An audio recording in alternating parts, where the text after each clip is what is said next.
Friends, welcome to Shri Kannada YouTube channel. ನಿನ್ನ ಜೊತೆ ನನ್ನ ಕತೆ ಸೀರಿಯಲ್ ಇವತ್ತಿನ ಸಂಚಿಕೆಯಲ್ಲಿ ಏನಾಗ್ತಿದೆ ಅಂತ ನೋಡೋಣ ಬನ್ನಿ. ನೀವೇನಾದರೂ ನಮ್ಮ ಚಾನಲ್ನ ಫಸ್ಟ್ ಟೈಮ್ ನೋಡ್ತಾ ಇದ್ದರೆ ದಯವಿಟ್ಟು ಸಬ್ಸ್ಕ್ರೈಬ್ ಮಾಡ್ಕೊಳ್ಳಿ. ಸಬ್ಸ್ಕ್ರೈಬ್ ಮಾಡ್ಕೊಂಡು ತಪ್ಪದೇ ಬೆಲ್ಲೈಕಾನ್ ಕ್ಲಿಕ್ ಮಾಡಿ. ಮದುವೆ ಗಂಡು ಹೆಣ್ಣನ್ನ ಇಬ್ಬರನ್ನು ಮನೆ ಹತ್ರ ಕರ್ಕೊಂಡು ಮನೆಯವರು ಎಲ್ಲರೂ ಬರ್ತಾರೆ. ಆರತಿ ಮಾಡೋದಕ್ಕೆ ಅಂತ ಭೂಮಿ ಮತ್ತು ಸಂಗೀತ ಇಬ್ಬರನ್ನು ಹೋಗ್ತಾರೆ. ಆರತಿ ಮಾಡಾದ್ಮೇಲೆ ಸೇರನ್ನ ತೊಗೊಂಬರ್ತಾರೆ. ಸೇರನ್ನ ಇಟ್ಟು ಒತ್ಸೋದಕ್ಕೆ ಅಂತ ಒತ್ಲ ಮೇಲೆ ಇಡೋದಕ್ಕೆ ಅಂತ ಭೂಮಿ ಹೋಗ್ತಾಳೆ. ಅವಾಗ ಒಂದು ನಿಮಿಷ ಇರುವಂಥ ಸಂಗೀತ ಹೇಳ್ತಾಳೆ. ಅವಾಗ ಮನೆಯವ್ರಿಗೆಲ್ಲ ಶಾಕ್ ಆಗುತ್ತೆ, ಯಾಕೆ ಈ ಥರ ಹೇಳ್ತಿದ್ದಾರೆ ಅಂತ. ಸಂಗೀತ ಗಂಡ ಹೇಳ್ತಾನೆ, ನನಗೆಲ್ಲ ಗೊತ್ತಾಯಿತು ಯಾಕೆ ಈ ಥರ ಹೇಳ್ತಿದ್ದಾಳೆ ಅಂತ. ಅವಾಗ ಜೀತು ಹೇಳ್ತಾನೆ, ಇಲ್ಲ ನನಗೂ ಗೊತ್ತಾಯಿತು ಅಮ್ಮ ಯಾಕೆ ಈ ಥರ ಹೇಳ್ತಿದ್ದಾರೆ ಅಂತಾನೆ. ಯಾಕಿರ್ಬೋದು ಅಂದರೆ, ಈಗ ಅವರಿಬ್ಬರು ಅವ್ರವ್ರ ಹೆಸರುಗಳನ್ನ ಹೇಳಬೇಕು, ಅದಕ್ಕೆ ಅಮ್ಮ ಈ ಥರ ವೆಯ್ಟ್ ಮಾಡಿಸ್ತಿರೋದು ಅಂತ ಹೇಳ್ತಾನೆ. ಅವಾಗ ಹೌದು ಅಂತ ಹೇಳ್ತಾರೆ. ಆವಾಗ ಭೂಮಿ ಹೇಳ್ತಾಳೆ, ಆದಷ್ಟು ಬೇಗ ನಿಮ್ಮಿಬ್ಬರನ್ನ ಹೆಸರನ್ನ ಹೇಳ್ಬಿಟ್ರಪ್ಪ, ಇಲ್ಲಾಂದರೆ ಅತ್ತೆ ನಿಮ್ಮನ್ನ ಒಳಗಡೆ ಬರೋದಕ್ಕೆ ಬಿಡೋದಿಲ್ಲ ಅಂತ ಭೂಮಿ ಹೇಳ್ತಾಳೆ. ಆವಾಗ ನೀನು ಹೆಸರು ಹೇಳೋ ನೀನು ಹೆಂಡ್ತಿದ್ದು ಅಂತ ನಚ್ಚಿನ ಕೇಳ್ತಾರೆ. ಆವಾಗ ಅಂಜು ಅಂತಾನೆ. ಇದೇನು ಇದು ಅಂಜು ಪಂಜು ಅಂತ ಅಂದ್ಕೊಂಡು ಅಂತ ಅಜ್ಜಿ ಹೇಳ್ತಾರೆ. ಆವಾಗ ಅಂಜನಾ ಅಂತ ಜೋರಾಗಿ ಹೇಳ್ತಾನೆ. ಆವಾಗ ಭೂಮಿ ಹೇಳ್ತಾಳೆ, ನೀನು ಗಂಡನ ಹೆಸರು ಹೇಳು ಅಂತ ಅಂಜು ಕೇಳ್ತಾಳೆ. ಆವಾಗ ಅವಳು ಹಂಗೇನೆ ಸುಮ್ಮನೆ ನಿಂತಿರ್ತಾಳೆ, ನಾನು ಹೆಂಗೆ ಅವ್ರ ಹೆಸರು ಹೇಳಿ ಅಂತ. ಆವಾಗ ಮನೆಯವರೆಲ್ಲ ಏನಿದು, ಅವನು ಇವನು ಹೋಗ್ಬಿಟ್ಟು ಇವಾಗ ಅವರು ಆಗೋಯ್ತಲ್ಲ ಅಂತ ಇರ್ತಾರೆ. ಆವಾಗ ಅಪ್ಪು ಹೇಳ್ತಾಳೆ, ಇಲ್ಲ ಅದು ಹಂಗೇನೆ, ಮದುವೆ ಆಗೋಕ್ಕೂ ಮುಂಚೆ ಒಂದು ಲೆಕ್ಕ, ಮದುವೆ ಆದಮೇಲೆ ಇನ್ನೊಂದು ಲೆಕ್ಕ ಅಂತ ಹೇಳ್ತಿರ್ತಾಳೆ. ಆವಾಗ ಸತ್ಯ ಹೇಳ್ತಾನೆ, ಹಾಗಾದರೆ ಇದು ಯಾಕೋ ಡಿಫ್ರೆಂಟಾಗಿ ಕೇಳಿಸ್ತಾ ಇದೆಯಲ್ಲ ನಚ್ಚಿ, ಇದೇನೋ ಇದು ಹೊಸದಾಗಿ ಏನೋ ಇದು ಅಂತ ಕೇಳ್ತಾ ಇರ್ತಾನೆ. ಆವಾಗ ಹೌದು, ನಮ್ಮ ಹೆಣ್ಮಕ್ಳೆಲ್ಲ ಮದುವೆಗೆ ಮುಂಚೆ ಒಂಥರ ಇರ್ತಾರೆ, ಆದರೆ ಮದುವೆ ಆದಮೇಲೆ ಮರ್ಯಾದೆ ಕೊಡೋದಕ್ಕೆ ಸ್ಟಾರ್ಟ್ ಮಾಡ್ತಾರೆ, ಅದೇ ಇದು ಅಂತ ಹೇಳ್ತಾಳೆ. ಅವಾಗ ನಿನ್ನ ವಿಷಯದಲ್ಲಿ ಇದು ಯಾಕೋ ಇದನ್ನೆಲ್ಲ ನಡೀಲಿಲ್ವಲ್ಲ ಅಂತ ಸಂಗೀತ ಹೇಳ್ತಾ ಇರ್ತಾಳೆ. ಅವಾಗ ಆಯಿತು, ಆದಷ್ಟು ಬೇಗ ನಿನ್ನ ಹೆಸರು ಹೇಳ್ಬಿಡು ಅಂತ ಭೂಮಿ ಹೇಳ್ತಾಳೆ. ಆವಾಗ ನಚ್ಚಿ ಅಂತ ಇರ್ತಾಳೆ. ಕರೆಕ್ಟಾಗಿ ಹೆಸರು ಪೂರ್ತಿ ಹೇಳು ಅಂತ ಹೇಳ್ತಾರೆ. ಆವಾಗ ನಚಿಕೇತ್ ಅಂತ ಹೇಳ್ತಾಳೆ. ಈಗ ಸೇರನ್ನ ಇಡು ಭೂಮಿ ಅಂತ ಸಂಗೀತ ಹೇಳ್ತಾಳೆ. ಆವಾಗ ಸೇರನ್ನ ಇಡ್ತಾಳೆ. ಆವಾಗ ಅದನ್ನ ಒದ್ಬಿಟ್ಟು ಒಳಗಡೆಗೆ ಬನ್ನಿ ಅಂತ ಹೇಳ್ತಾರೆ. ಆವಾಗ ಅದನ್ನ ಸೇರನ್ನ ಒದ್ಬಿಟ್ಟು ಅಂಜು ಮತ್ತು ನಚಿಕೇತ್ ಇಬ್ಬರೂ ಮನೆ ಒಳಗಡೆಗೆ ಬರ್ತಾರೆ. ಮನೆ ಒಳಗಡೆ ಬಂದಾದ್ಮೇಲೆ ದೇವ್ರಿಗೆ ದೀಪ ಹಚ್ಚು ಅಂತ ಹೇಳ್ತಾರೆ. ದೀಪ ಹಚ್ಚೋದಕ್ಕೆ ಅಂತ ಹೋಗ್ತಾಳೆ. ಆದಮೇಲೆ ಭೂಮಿಗೆ ತುಂಬ ಟ್ಯಾಂಕ್ಸ್ ಅಕ್ಕ ಅಂತ ಹೇಳ್ತಾಳೆ. ಈಗ ನೀನು ಏನಂದೆ ಅಂತ ಭೂಮಿ ಕೇಳ್ತಾಳೆ. ಅಕ್ಕ ಅಂತ ಕರೆದೆ, ನೀವು ನನಗೆ ಎಷ್ಟೆಲ್ಲ ಸಹಾಯ ಮಾಡಿದ್ದೀರಾ, ನಿಮ್ಮ ಅಜಿತ್ ಮದುವೆ ಫೇಕು, ನೀವಿಬ್ಬರು ನಿಜವಾಗಿ ಮದುವೆ ಆಗಿಲ್ಲ ಅಂತ ಪ್ರೂವ್ ಮಾಡೋಕ್ಕೆ ಎಷ್ಟೆಲ್ಲ ಪ್ರಯತ್ನ ಪಟ್ಟೆ, ನಿಮಗೆ ಎಷ್ಟೆಲ್ಲ ಕಷ್ಟ ಕೊಟ್ಟೆ, ಅದನ್ನು ಯಾವುದೂ ಯೋಚನೆ ಮಾಡಿದೆ, ಇವತ್ತು ನಮ್ಮ ಮದುವೆ ನಡೆಯೋದಕ್ಕೆ ನೀವೇ ಕಾರಣ, ನಮಗೆಲ್ಲ ಎಷ್ಟೆಲ್ಲ ಸಪೋರ್ಟ್ ಮಾಡಿದ್ರಿ, ಅದಕ್ಕೆ ನಾನು ನಿಮ್ಮನ್ನ ಅಕ್ಕ ಅಂತ ಕರೆದೆ ಅಂತ ಹೇಳ್ತಾಳೆ. ಅದಕ್ಕೆ ಅವಾಗ ಭೂಮಿಗೆ ತುಂಬ ಸಂತೋಷ ಆಗುತ್ತೆ. ಆವಾಗ ಭೂಮಿ ಯೋಚನೆ ಮಾಡ್ತಾಳೆ, ಆ್ಯಕ್ಚುಲಿ ಇವರೆಲ್ಲ ನನಗೆ ಹಿರಿ ಸೊಸೆಗೆ ಸೇರಬೇಕು ಅಂತ ಬಳೆಗಳನ್ನ ಕೊಟ್ಟರಲ್ಲ, ಆ ಬಳೆಗಳು ಆ್ಯಕ್ಚುಲಿ ಇವಳಿಗೆ ಸೇರಬೇಕು ಅಂತ ಹೇಳ್ಬಿಟ್ಟು ಒಂದು ನಿಮಿಷ ಇರು ಅಂತ ಹೇಳ್ಬಿಟ್ಟು ಅವಳು ರೂಮ್ಗೆ ಹೋಗ್ತಾಳೆ. ಇನ್ನಕ್ಕೆ ಈ ಥರ ಓದ್ಲು ಅಂತ ಎಲ್ಲರೂ ಯೋಚನೆ ಮಾಡ್ತಾ ಇರ್ತಾರೆ. ಆವಾಗ ಅವಳು ಕೊಟ್ಟಿರೋ ಆ ಬಳೆಗಳನ್ನ ಬಂದು ಅಂಜು ಕೊಡೋದಕ್ಕೆ ಅಂತ ಹೋಗ್ತಾಳೆ. ಆಗ ಅವ್ರ ಅತ್ತೆ ಕೇಳ್ತಾರೆ, ಇದೇನು ಭೂಮಿ, ನೀನು ಕೊಟ್ಟಿರೋ ಗಿಫ್ಟನ್ನು ಅವರು ಕೊಡೋಕೆ ಹೋಗ್ತಿದ್ಯಲ್ಲ, ಆ ಬಳೆಗಳನ್ನ ನಿನಗೆ ಮಾಡಿಸಿದ್ದಲ್ವಾ ಅಂತ ಹೇಳ್ತಾರೆ. ಆವಾಗ ಅಜ್ಜಿನೂ ಹೇಳ್ತಾರೆ, ನೀನು ಕೊಟ್ಟಿರೋದನ್ನು ಅವರು ಕೊಡಬೇಡ, ಅವ್ರಿಗೆ ಬೇಕು ಅಂದರೆ ನೀನು ಮಾವಂಗೋ ಅಥವಾ ಅಜ್ಜಿತಿಗೆ ಹೇಳೋ, ಅವನು ತಾವಂದು ಕೊಡ್ತಾನೆ, ಅದನ್ನು ಕೊಡೋಣ ಅಂತ ಹೇಳ್ತಾರೆ. ಆವಾಗ ಇಲ್ಲ, ಆ್ಯಕ್ಚುಲಿ ಈ ಬಳೆಗಳು ಅವಳಿಗೇ ಸೇರಬೇಕು, ಈ ಮನೆ ಸೊಸೆಗೆ ಸೇರಬೇಕಲ್ವಾ ಅಂತ ಹೇಳ್ತಾರೆ. ನೀನು ಕೊಟ್ಟಿರೋದನ್ನ ಅವ್ರು ಕೊಡೋದು ಬೇಡಮ್ಮ, ನಾನೇ ಅದನ್ನು ಸಾಯಂಕಾಲ ನಾನು ಮಾಡಿಸ್ಕೊಂಬರ್ತೀನಿ ಅಂತ ರಾಮ್ ಹೇಳ್ತಾ ಇರ್ತಾನೆ. ಆವಾಗ ಸಾಯಂಕಾಲನೇ ಇವರು ಆರತಕ್ಷತೆ ಇಟ್ಕೋಬೇಕು ನಾವು ಅಂತ ಎಲ್ಲ ಡಿಸ್ಕಸ್ ಮಾಡ್ತಾ ಇರ್ತಾರೆ. ತಂದೆ ಆಶೀರ್ವಾದನ ತಗೊಳ್ಳೋಣ ಅಂತ ಹೇಳಿ ಅವ್ರ ರೂಮಿಗೆ ಬರ್ತಾರೆ. ಫೋಟೋ ಮುಂದೆ ನಿಂತ್ಕೊಂಡು, ಇವತ್ತು ನಾನು ತಾಲೀನ ಕಟ್ಟಿಸ್ಕೊಬೇಕಾದ್ರೆ ನನಗೆ ಕನ್ಯಾದಾನ ಮಾಡೋದಕ್ಕೆ ನೀವು ಇಬ್ಬರೂ ಇರಲಿಲ್ಲ, ನಾನು ಆವಾಗ ನಿಮ್ಮನ್ನ ತುಂಬ ಮಿಸ್ ಮಾಡ್ಕೊತಾ ಇದ್ದೆ, ಆವಾಗ ನಾನು ನಿಮ್ಮನ್ನ ತುಂಬ ನೆನೆಸ್ಕೊಂಡೆ ಅಪ್ಪ ಅಂತ ಹೇಳಿ ಕಣ್ಣೀರಾಗ್ತಾ ಇರ್ತಾಳೆ. ನೀವು ಇದ್ದಿದ್ರೆ ತುಂಬ ಚೆನ್ನಾಗಿರ್ತಿತ್ತು, ನೀವು ನಮ್ಮನ್ನ ಯಾಕೆ ಇಷ್ಟು ಬೇಗ ಬಿಟ್ಟು ಹೊಂಟೋದ್ರಿ ಅಂತ ತುಂಬ ಅಳ್ತಾ ಇರ್ತಾಳೆ. ಅವರಿಬ್ಬರು ಕೈ ಮುಗ್ದು ನಮ್ಮಿಬ್ರಿಗೂ ಆಶೀರ್ವಾದ ಮಾಡಪ್ಪ, ನಾವಿಬ್ಬರು ಮದುವೆ ಆದ್ವಿ ಅಂತ ಹೇಳಿ ಇಬ್ಬರು ಕೈ ಮುಗ್ದು ಕೇಳ್ಕೊತಾ ಇರ್ತಾರೆ. ಆವಾಗ ಫೋಟೋಯಿಂದ ಒಂದು ಎನ್ವೆಲಪ್ ಕೆಳಗಡೆಗೆ ಬೀಳುತ್ತೆ. ಆವಾಗ ಶ್ರವಣ್ ಅದನ್ನ ಎತ್ಕೊಂಡು ನೋಡ್ಬಿಟ್ಟು, ಇದೇನಿದು ಹಳೆ ಎನ್ವೆಲಪ್ ಇದೆಯಲ್ಲ, ತುಂಬ ಹಳೇದಿರಂಗಿದೆ ಅಂತ ಹೇಳ್ಬಿಟ್ಟು ಅದರಲ್ಲಿರೋ ಫೋಟೋ ತೆಗೆದು ನೋಡ್ತಾನೆ.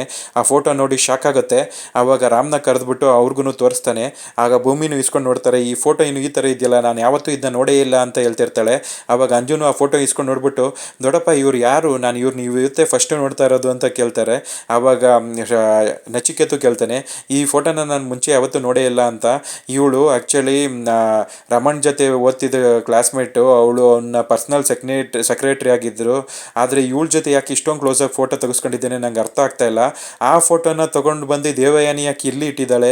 ಇದ್ರ ಹಿಂದೆ ಏನೋ ಕ್ವಶನ್ ಇದೆ ಅಂತ ಅನಿಸುತ್ತೆ. ನನಗೆ ತಲೆ ಕೆಟ್ಟೋಗ್ತಾ ಇದೆ. ನನ್ನ ತಮ್ಮ ಇಷ್ಟೊಂದು ಇವಳ ಜೊತೆ ಕ್ಲೋಸ್ ಆಗಿದ್ನ, ನನ್ನ ಮೇಲೆ ಅವನ ಮೇಲೆ ಇದ್ದಿದ್ದು ನಂಬಿಕೆ ಎಲ್ಲ ನನಗೆ ಸ್ಪಾಯ್ಲ್ ಆಗ್ತಾ ಇದೆ. ನಾನು ಇಮಿಡಿಯೇಟ್ಲಿ ಹೋಗಿ ಅವಳ ಹತ್ರ, ನಾನು ದೇವಯಾನಿ ಹತ್ರ ಕೇಳಿ ತಿಳ್ಕೊಬೇಕು. ನಾನು ಸ್ಟೇಷನ್ಗೆ ಹೋಗಿ ತಿಳ್ಕೊಂಬರ್ತೀನಿ. ನನಗೆ ಇಮಿಡಿಯೇಟ್ಲಿ ತಿಳ್ಕೊಂಡಿಲ್ಲ ಅಂದರೆ ತಲೆ ಕೆಟ್ಟೋಗ್ಬಿಡುತ್ತೆ ಅಂತ ಹೇಳ್ತಾ ಇರ್ತಾನೆ. ಅವಾಗ ಭೂಮಿ, ನಾನು ಬರ್ತೀನಿ ನಿಮ್ಮ ಜೊತೆ, ನಾನು ಅಮ್ಮನ ನೋಡಬೇಕು ಅಂತ ಹೇಳ್ತಾ ಇರ್ತಾಳೆ. ಆಯಿತು ಬನ್ನಿ ಹೋಗೋಣ ಅಂತಾರೆ. ಅವಾಗ ಅಂಜು ನೀನು ಬರ್ತೀಯಾ ಅಂತ ನಚಿಕೇತ್ ಕೇಳ್ತಾನೆ. ಇಲ್ಲ, ನಾನು ಅಮ್ಮನ ಮುಖ ನೋಡೋದಿಲ್ಲ, ನಾನು ಅಲ್ಲಿಗೆ ಬರೋದಿಲ್ಲ ಅಂತ ಹೇಳ್ತಾಳೆ. ಅವಾಗ ಆಯಿತು ನಾವೆಲ್ಲ ಹೋಗೋಣ ಅಂತ ಹೇಳ್ಬಿಟ್ಟು ಅವರು ಸ್ಟೇಷನ್ಗೆ ಹೋಗೋದಕ್ಕೆ ಅಂತ ರೆಡಿ ಆಗ್ತಾರೆ. ಸ್ಟೇಷನಲ್ಲಿ ಯಾವುದೋ ಫೈಲ್ ನೋಡ್ತಾ ಇರ್ತಾನೆ. ಅಲ್ಲಿಗೆ ಕಾನ್ಸ್ಟೇಬಲ್ ಬರ್ತಾನೆ. ಏನು ಅವ್ರಿಗೆ ಕಾಫಿ ತಿಂಡಿ ಕೊಟ್ಟ ಅಂತ ಕೇಳ್ತಾನೆ. ಆವಾಗ ಇಲ್ಲ ಸರ್, ಅವರು ನಾವು ಕೊಟ್ಟಿರೋ ಕಾಫಿ ಟೀನೂ ಕುಡಿತಾ ಇಲ್ಲ ಅಂತ ಅವ್ರನ್ನ ಸಾಂತ್ವನ ಕೇಂದ್ರಕ್ಕೆ ಕರ್ಕೊಂಡು ಹೋಗ್ಬೇಕಲ್ವಾ. ಆಯಿತು ನಾನು ಬಂದು ಮಾತಾಡ್ತೀನಿ ಅಂತ ಹೇಳ್ತಿರ್ತಾನೆ. ಆವಾಗ ಅಲ್ಲಿಗೆ ಭೂಮಿ ಬರ್ತಾಳೆ. ಭೂಮಿ ನೋಡ್ಬಿಟ್ಟು, ಭೂಮಿ ನೀನು ಟ್ರೈನಿಂಗಿಗೆ ಹೋಗ್ಬೇಕಲ್ವಾ, ಏನು ಇಲ್ಲೇನು ಮಾಡ್ತಾಯಿದ್ಯಾ ನೀನು? ಹೋಗಿ ಬಟ್ಟೆನೆಲ್ಲ ಪ್ಯಾಕ್ ಮಾಡ್ಕೊಂಡು ತಾನೆ, ನಿನ್ಗೆ ಅದಕ್ಕೆಲ್ಲ ಟೈಮ್ ನಿಲ್ಸೋಕ್ಕಾಗುತ್ತೆ ಅಂತ ಕೇಳ್ತಿರ್ತಾನೆ. ನಾನು ಇಲ್ಲಿ ಬಂದಿದ್ದು ದೇವಯಾನಿ ಅಮ್ಮನ ನೋಡಬೇಕು ಅಂತ, ಅವ್ರನ್ನ ನೋಡಬೇಕು ನಾನು ಅಂತ ಹೇಳ್ತಿರ್ತಾಳೆ. ಅವ್ರನ್ನ ನೀನು ನೋಡಬೇಕಾ? ಏನಕ್ಕೆ ನೋಡಬೇಕು ನೀನು ಅವ್ರನ್ನ ಅಂತ ಕೇಳ್ತಿರ್ತಾನೆ. ಅವ್ರು ನಂಗೆ ಅಮ್ಮ ಇದ್ದಂಗೆ, ಅವರು ಒಬ್ಬ ಹೆಣ್ಮಗಳಾಗಿ ಅವ್ರಿಗೆ ಇಲ್ಲಿ ಯಾವ ಥರ ಫೆಸಿಲಿಟಿ ಇದೆ, ನೀವು ಚೆನ್ನಾಗಿ ನೋಡ್ಕೊತಿದ್ದೀರಾ ಇಲ್ವ ಅಂತ ಕೇಳೋದು ನನ್ನ ಹಕ್ಕು ಅಂತ ಹೇಳ್ತಾ ಇರ್ತಾಳೆ. ನೀನು ಅವ್ರ ಮಗಳಿದ್ದಂಗೆ, ಅವ್ರು ಎಂಥ ಕ್ರೈಮ್ ಮಾಡಿ ಇಲ್ಲಿ ಒಳಗಡೆ ಬಂದಿದ್ದಾರೆ ಅಂತ ಗೊತ್ತಿದೆಯಾ ನಿನಗೆ ಅಂತ ಹೇಳ್ತಿರ್ತಾನೆ. ಮತ್ತು ನೀವೇನೇ ಡಿಸೈಡ್ ಮಾಡಿಬಿಟ್ರೆ ಅವ್ರ ಅಪರಾಧಿನ ಅಂತ ಭೂಮಿ ಕೇಳ್ತಾ ಇರ್ತಾಳೆ. ನಾನು ಅಪರಾಧಿ ಅಂತ ಡಿಸೈಡ್ ಮಾಡೋದಲ್ಲ, ಕೋರ್ಟ್ ಡಿಸೈಡ್ ಮಾಡುತ್ತೆ. ನಾನು ಅವ್ರನ್ನ ಸಾಕ್ಷಿ ಸಮೇತ ರೆಡ್ ಹ್ಯಾಂಡ್ ಆಗಿ ಹಿಡ್ದಿದ್ದೀನಿ. ಅವರು ಎಲ್ಲಿರಬೇಕು ಅಲ್ಲಿ ಕರೆಕ್ಟಾಗಿದ್ದಾರೆ. ನೀನು ಹೋಗಿ ಫಸ್ಟು ಎಲ್ಲ ಡ್ರೆಸ್ ಎಲ್ಲ ಪ್ಯಾಕ್ ಮಾಡ್ಕೊ ಹೋಗೋ ಟ್ರೈನಿಗೆ ಅಂತ ಹೇಳ್ತಿರ್ತಾನೆ. ಆವಾಗ ಶ್ರವಣ ಮತ್ತು ನಚಿಕೇತ್ ಇಬ್ಬರೂ ಬರ್ತಾರೆ. ಇವಳನ್ನ ಹುಡ್ಕೊಂಡು ನೀವಿಬ್ಬರು ಬಂದ್ರ ಅರ್ಜೆಂಟಾಗಿ, ನೋಡಿ ನಿನ್ನಿಂದ ಎಲ್ರಿಗೂ ಎಷ್ಟೊಂದೆಲ್ಲ ಸಮಸ್ಯೆ ಮಾಡ್ತೀಯಾ ಅಂತ ಅಜಿತ್ ಹೇಳ್ತಿರ್ತಾನೆ. ಆವಾಗ ಶ್ರವಣ್ ಹೇಳ್ತಾನೆ, ಇಲ್ಲ ನಾವೆಲ್ಲ ಒಟ್ಟಿಗೆ ಬಂದ್ವಿ ಕಣೋ ಅಂತ ಹೇಳ್ತಿರ್ತಾರೆ. ಯಾಕೆ ನೀವೆಲ್ಲ ಏನಕ್ಕೆ ಬರೋಕ್ಕೆ ಹೋದ್ರಿ ಅಂತ ಕೇಳ್ತಾನೆ.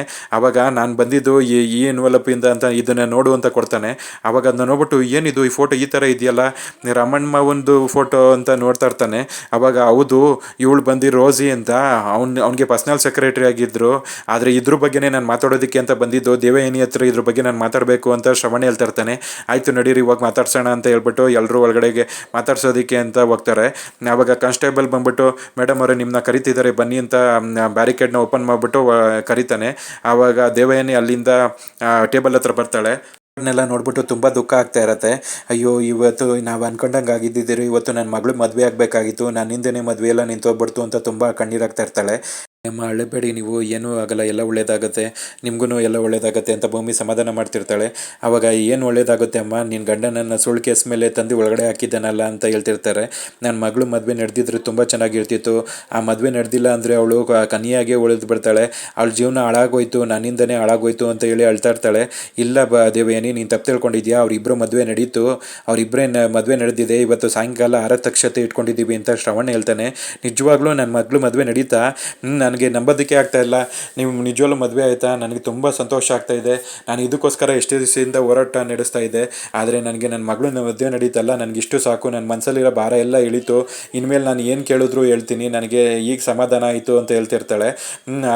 ನಚಿಕೇತ್ನ ನೋಡ್ಬಿಟ್ಟು, ನಿಜವಾಗ್ಲೂ ಗ್ರೇಟ್ ಕಣೋ, ನಾನು ಇನ್ನೇನು ಅಂದ್ಕೊಂಡಿದ್ದೆ, ನೀನು ನನಗೆ ನಮ್ಮ ಪಾಲಿಗೆ ದೇವರಿದ್ದಂಗೆ ಅಂತ ಅವನ ಹತ್ರ ಬಂದ್ಬಿಟ್ಟು ಅವ್ನ ಕಾಲು ಇಟ್ಕೊಳ್ಳೋದಕ್ಕೆ ಅಂತ ಹೋಗ್ತಾಳೆ. ಆವಾಗ ನಚ್ಚಿ ಹೇಳ್ತಾನೆ, ಅತ್ತೆ ನೀವು ನಮಗೆ ಆಶೀರ್ವಾದ ಮಾಡಬೇಕು, ನೀವು ನನ್ನ ಕಾಲು ಇಟ್ಕೊಂಡ್ರೆ ನನ್ನ ಆಯಸ್ ಕಮ್ಮಿ ಆಗುತ್ತೆ ಅಲ್ವಾ, ನೀವು ನನ್ನ ಕಾಲು ಇಟ್ಕೊಬಾರ್ದು ಅಂತ ಹೇಳ್ತಿರ್ತಾನೆ. ಆವಾಗ ನೀನು ನಮಗೆ ದೇವರಿದ್ದಂಗೆ, ಇಷ್ಟೆಲ್ಲ ಆದ್ರೂ ನೀನು ನನ್ನ ಮಗಳನ್ನ ಮದುವೆ ಆದಲ್ಲ, ಅವಳಿಗೊಂದು ಭಾಳ ಕೊಟ್ಟಲ್ಲ, ತುಂಬ ಥ್ಯಾಂಕ್ಸ್ ನಚ್ಚಿ, ನೀನು ನನಗೆ ದೇವ್ರ ಸಮಾನ, ನನ್ನ ಆಯುಷ್ನೆಲ್ಲ ದೇವ್ರು ನಿನಗೆ ಕೊಟ್ಬಿಡ್ಲಿ ಅಂತ ಹೇಳ್ತಾ ಇರ್ತಾಳೆ.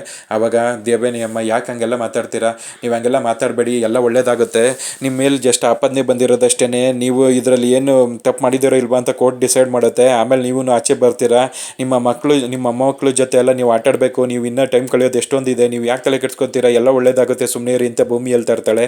ಏನು ತಪ್ಪು ಮಾಡಿದ್ದೀನಿ ಅಂತ ನನ್ನ ತಮ್ಮಂಬಿಟ್ಟು ಈ ಸುಳ್ಳು ಕೇಸಲ್ಲಿ ತಂದಾಗಲಾಗಿದ್ದಾನೆ ನಿನ್ನ ಗಂಡ ಅಂತ ಹೇಳ್ತಿರ್ತಾಳೆ. ಆವಾಗ ನಾನು ಸುಳ್ಳು ಕೇಸಲ್ಲಿ ತಗ್ಲಾಕಿದ್ದೀನ, ಏನಾಗುತ್ತೆ ಅಂತ ಕೋರ್ಟ್ ಡಿಸೈಡ್ ಮಾಡುತ್ತೆ, ಅದೆಲ್ಲ ಸೆಕೆಂಡ್ರಿ, ಇವಾಗ ಏನು ವಿಷಯಕ್ಕೆ ಬಂದಿದ್ದೀರಾ ಅದನ್ನ ಹೇಳಿ ಅಂತ ಹೇಳ್ತಾನೆ ಅಜಿತು. ಆವಾಗ ಎನ್ವಲಪ್ನ ತೋರಿಸ್ತಾನೆ. ಏನಿದು ಎನ್ವಲಪ್ ಅಂತ ದೇವಯಾನಿ ತೆಗೆದು ನೋಡೋದಕ್ಕೆ ಅಂತ ಹೋಗ್ತಾ ಇರ್ತಾಳೆ. ಅಲ್ಲಿಗೆ ಇವತ್ತಿನ ಸಂಚಿಕೆ ಕಂಪ್ಲೀಟ್ ಆಗುತ್ತೆ ಫ್ರೆಂಡ್ಸ್. ನೀವೇನಾದರೂ ನಮ್ಮ ಚಾನಲ್ನ ಫಸ್ಟ್ ಟೈಮ್ ನೋಡ್ತಾ ಇದ್ದರೆ ದಯವಿಟ್ಟು ಸಬ್ಸ್ಕ್ರೈಬ್ ಮಾಡ್ಕೊಳ್ಳಿ, ಸಬ್ಸ್ಕ್ರೈಬ್ ಮಾಡ್ಕೊಂಡು ತಪ್ಪದೇ ಬೆಲ್ ಐಕಾನ್ ಕ್ಲಿಕ್ ಮಾಡಿ. ಮುಂದಿನ ಸಂಚಿಕೆ ಒಂದಿಗೆ ಮತ್ತೆ ಭೇಟಿಯಾಗೋಣ ಫ್ರೆಂಡ್ಸ್.